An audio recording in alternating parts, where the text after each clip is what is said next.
There are 7 dangers to living in Mexico, and we're going to talk about them right now. The last one is probably the one that's most important and is going to impact your life the most if you decide to move to Mexico, so make sure you stick around to the end for that one. The first danger of living in Mexico is the intense heat and the extreme cold. Now, I know that if you're thinking about Mexico and moving from the United States or from Canada, that you're thinking you're going to get a lot better weather down here, and on par for the most of the country, that is going to be true. But there are times when there is really extreme heat here, there's really high humidity, and if you're from a place in the United States or Canada where it's really dry, that may really impact you quite a bit. Secondly will be that there is a lot of cold here as well. Now, a lot of people from America or Canada or the UK might think that Mexico is just really warm, it's a hot country all the time. And again, that's usually true, but there's also extreme cold here. You can find places that get well into freezing temperatures that, match what I'm used to in Michigan. And so you really need to be prepared for that. The second danger that you need to be aware of when living in Mexico is some of the creatures down here. You're going to see tarantulas, you're going to see scorpions, you're going to see snakes, and there are things here that can hurt you. So make sure you're being careful where you're stepping, shaking out your boots in the morning, things like that. Because if you're not used to seeing these creatures, then they might give you a little bit of a fright when you first encounter them. But everyone deals with them here. It's not that big of an issue if you're staying vigilant. Just make sure you know which animals exist in the area that you plan on living in Mexico so you know what dangers to look out for. The third danger of living in Mexico is the prices in the restaurants on the main strip. Now, this isn't a huge danger, obviously, it's just a danger to your bank account, but the restaurants on the main strip are generally going to be a lot more expensive than the places where the locals eat. So what I usually recommend is that where you can find the restaurants on the main strip of whatever town where you're living in Mexico, if you try moving off that strip maybe 3 blocks, up to 10 blocks, you'll really start to find the little places where all the locals eat, and you can find prices that are half or a third of the restaurants that are on the main strip. So avoiding that danger is actually quite easy if you're willing to put in the footwork of finding little places where the locals really like to hang out and eat. And that's just something that will save you from the dangers of spending too much money while living in Mexico. And that kind of leads us into the fourth danger of living in Mexico, and that's the prices in the abarrotes and the fruterias and the things like that. It's like the little convenience stores. So you can definitely go shopping for groceries and food and things like that at Walmart or Chedraui or the Mega Sorianas, something like that. But you might not always have access to those, or it might not be easy to get to them. So you'll find little abarrotes, little convenience stores on the corners. Now, sometimes the prices in these places are marked, they're clearly defined, and you will know them. Sometimes there'll be prices, but when you go to pay for it, they'll tell you the price is different because that's not actually the price, something like that.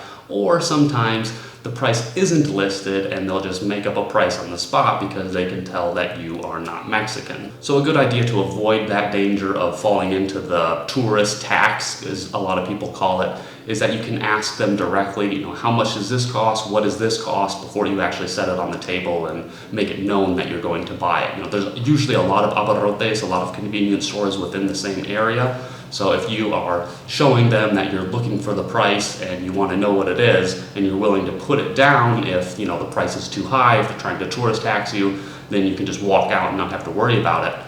They'll usually give you the correct price in that instance. You can ask them, how much does this cost? It's unmarked. They'll tell you exactly what it costs, and usually it's the price that it is worth in that instance. And this kind of danger of getting that tourist tax isn't going to happen everywhere. There's plenty of abarrotes and fruterias that aren't going to overcharge you automatically. They just, keep one price. They're really honest people.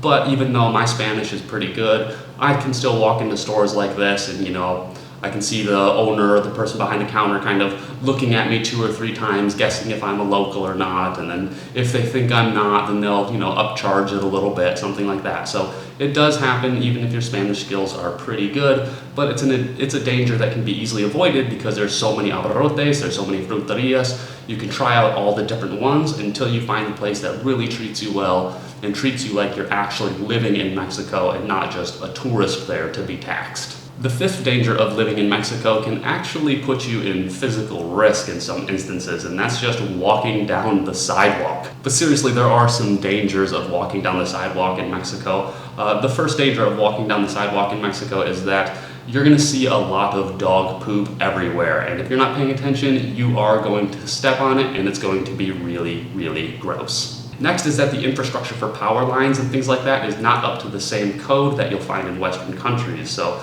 not only will you see a ton of wires wrapped around the telephone poles, some of them will be hanging low enough that you could hit your head on them. Some of them will have other wires hanging off of them with exposed metal cables inside of them. And you just don't know the risks of touching anything like that with an umbrella or your head, or if it's raining or whatever. Just be really careful about low-hanging power lines in Mexico, because they definitely exist. And the last thing about walking around on the sidewalks in Mexico is that sometimes you will just come across like a pothole in the middle of the sidewalk and it just leads down into nothing. It's just a hole in the sidewalk going down into the ground. Could go 3 feet, could go 10 feet, and it doesn't look like it would be very comfortable to fall into something like that. So make sure you're just always paying attention to where you're walking in Mexico, because it's really easy to get in the habit of walking around and looking up there and looking over there and ooh, what's that, while you're walking. And then the next thing you know, you're getting clotheslined by a power line, slipping on some dog turds and falling into a never-ending hole in the sidewalk.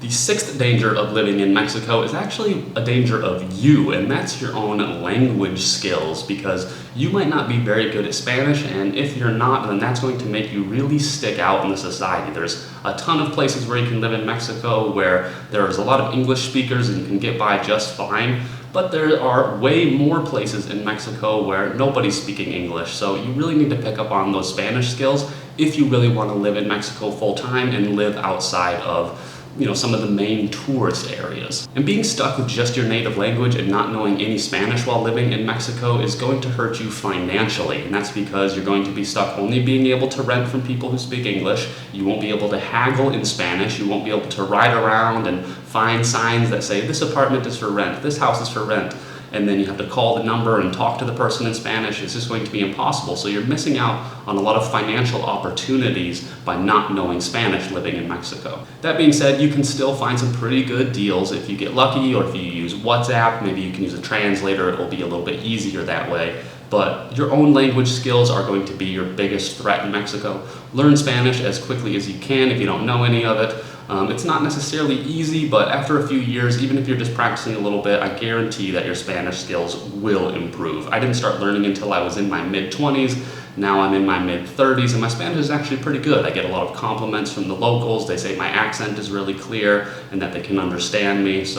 And I haven't even really tried that hard. It's just being around the language, just practicing a little bit, and just trying to pick up what the locals do when they're speaking. And the seventh and biggest danger of living in Mexico, if you're considering moving to Mexico, is your location, location, location. Some of the things you might need to worry about, for example, are you really noise sensitive? Can you handle dogs barking early in the morning or barking all night? Can you handle roosters waking you up at 3 a.m. in the morning? These are some of the noises that you might experience, even if you're in some city in Mexico, even if you're in the countryside in Mexico. It doesn't matter either way. You might experience noise that you are not used to. You also have to consider that living in Mexico in some places means you're not going to have the same high quality infrastructure that you can find in Western countries. So for example, you might have to deal with relatively consistent power outages or the internet going down, for example. Can your business handle that? Can you work online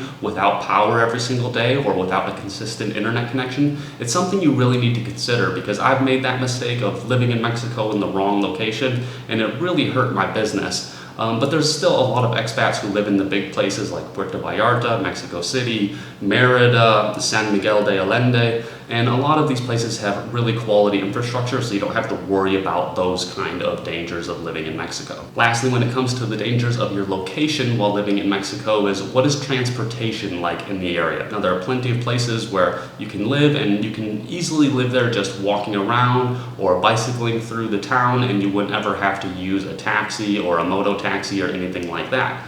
That being said, there's also lots of places where you can get Uber or Didi, and you can get, really cheap rides to wherever you need to go. So I would just recommend making sure you find a place that really suits your needs, because picking the right location when moving to Mexico is what really makes the difference when living in Mexico.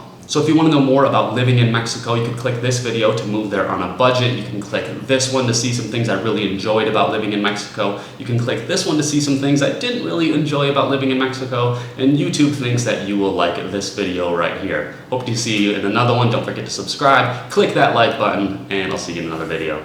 Peace.